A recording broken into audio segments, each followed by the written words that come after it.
Hi, this is Anna Crowe with the Get Real podcast, where CEOs, CMOs, and communications experts share their real advice.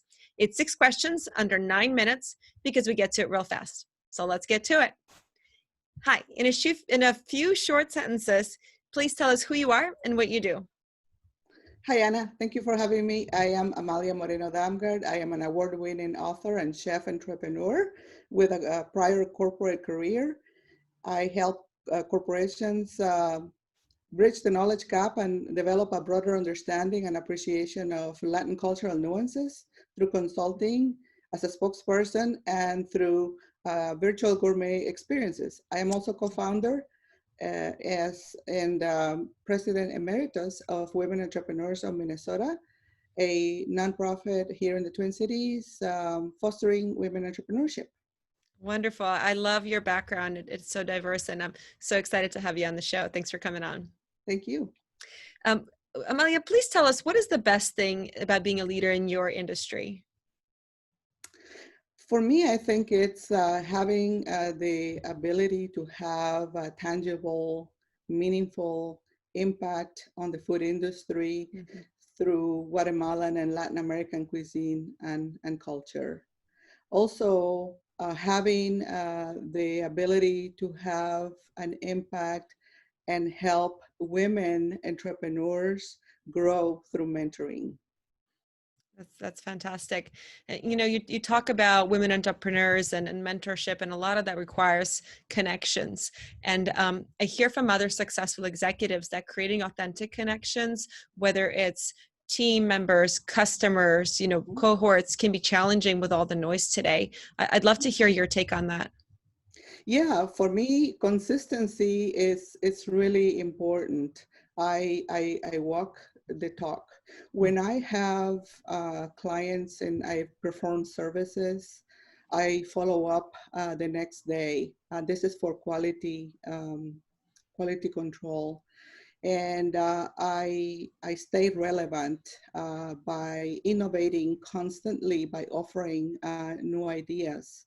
I also stay visible. I stay in touch with my clients and potential clients, but I stay visible not only throughout the various platforms that are out there, but also personal contact, reaching out by phone, reaching out by email from time to time, and of course, writing a newsletter, which is a precious item. I think of somehow we've forgotten about some of those little things that can make a difference.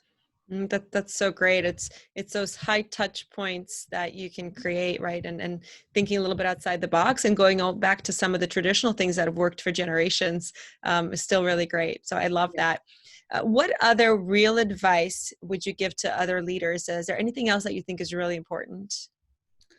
I have two pieces of advice. And for me, what has worked really well is being genuine, being who I am, and having a positive attitude, because people can see your attitude even through the phone. They can feel you, they can sense it. I believe in myself, and I say be trustworthy and do what you promise, and always over deliver on everything you do. Build community, give back is so important. I serve on numerous nonprofits, and including my Women Entrepreneurs of Minnesota. I continue to support that group. And I think that some of all these things is what people want to do business with people they like and people they trust. And the sum of all these things is what can create some of that trust. The second piece of advice is that we all have unrealized, untapped, what I call potential. We have intuition, and we have an inner voice that gives us ideas and signals from time to time.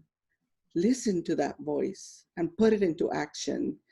and follow your vision, follow your instinct, even if you don't know the way, because your gut is always right. That's wonderful. That's such great advice. And I love what you said about being genuine and creating trust. And those two play so well together, right? It's the best way to form trust is by being who you are and being consistent. So that's great. Thank you for sharing that. Well, before we get to our final, more of a fun question, is there anyone else, any other successful executives such as yourself that you'd like to shout out or think should be on this podcast? Yes, there is a dear friend of mine and colleague from my banking years who is an expert at mentoring and has been working on a book on mentoring for high-level professionals. And she is in process of publishing that book this year. And I think that she would be a good person to interview on your podcast because she can tell you all about the book and about all the great work she is doing. Her name is Lori Creever. Excellent. Thank you so much. I'll grab her info offline. Appreciate it. Very cool. Well, our final question is more of a fun one. You have a very diverse background, but I always love to hear where everyone started. So tell us about your first job. My first job, if we go back to really Guatemala City, I worked in a gift store that sold toys. So I worked in the toy department demonstrating toys during Christmas time. And that taught me the beginning of a business relationship, the beginning of having a discipline to get up in the morning and be on time at work, and the ability to have teamwork because you're working with other people. So you're learning a lot of things, even though you think that you're just there to, play around and demonstrate toys. It may seem like that, but I feel that I had my beginnings of business then. And it was a great place, a cozy place, and a great experience. That's great experience. So many powerful learnings for the rest of your, the future years. That's great. Yeah. Excellent. Well, thanks everyone so much for tuning in. Before we go though, Amalia, how could people get a hold of you? They can go to my website, amaliallc.com. They can also follow me on LinkedIn, Amalia Moreno Damgaard. I am also on Instagram under the same name, Amalia Moreno Damgaard, and I would love to chat with whoever is interested in learning more about Latin cuisine and culture. Yep, it'll be me. I'll be reaching out on that too. Wonderful. Look forward to it. Excellent. Well, this is Anna Crowe with the Get Real podcast. For more of insights, visit us at crowepr.com. Thanks so much and make it a great day. Thank you for having me. Thank you.